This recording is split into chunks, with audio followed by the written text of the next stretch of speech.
La conférence de presse de la Montagne d'Or du jeudi 29 juin, organisée par la compagnie Columbus Gold à la Chambre de commerce de Saint-Laurent-du-Maroni, s'est trouvée interrompue par l'arrivée du mouvement des jeunesses autochtones et du collectif Hors de question.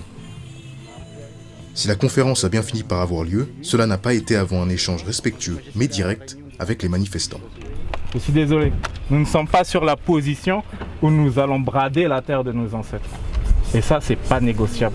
Donc messieurs, je vous invite juste à réestimer votre position même, à fonder le sang de votre âme, et puis vous demander à un moment donné, est-ce que ce projet-là est respectueux certes de l'environnement, mais de l'homme?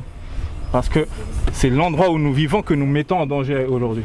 Face aux inquiétudes chez certains et à l'opposition catégorique chez d'autres, la Montagne d'Or a un mot d'ordre, c'est le dialogue.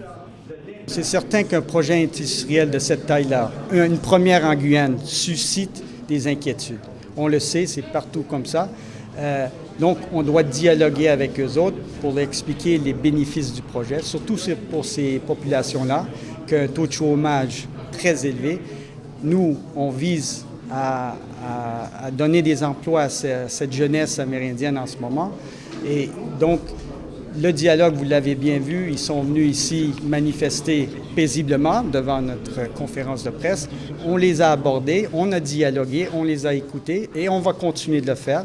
On va avoir une antenne ici à Saint-Laurent-du-Maroni au mois de septembre pour ces raisons-là, pour dialoguer avec le peuple local et, répondre à leurs inquiétudes sur le projet. Le projet de compagnie minière fait promesse de bénéfices au développement social et économique de l'Ouest, de rigueur face aux réglementations sur l'environnement et de transparence face au public guyanais. Néanmoins, pour beaucoup, toutes ces promesses ne valent pas l'impact négatif que la montagne pourrait avoir pour la Guyane. C'est quoi 1100 allers-retours de super gros camions journaliers? C'est quoi construire un port qui va stocker les 15 tonnes de dynamite, les 20 tonnes d'explosifs par jour qui vont exploser la roche là-bas?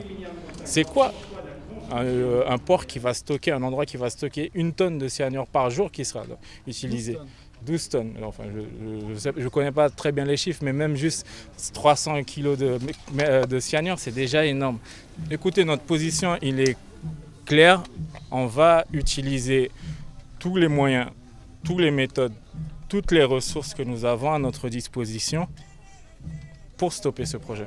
C'est le lendemain, le vendredi 30 juin, que la Montagne d'Or a présenté son étude de faisabilité à Cayenne. Une étape de plus dans sa concrétisation. Néanmoins, il est à rappeler que ce projet n'a pas encore reçu les autorisations environnementales et minières nécessaires au démarrage de sa construction. Le dépôt du permis d'exploitation de la mine est annoncé pour fin 2017 avec le lancement d'une enquête publique pour début 2018. Le combat du collectif Hors de question et des jeunesses autochtones est donc loin d'être fini.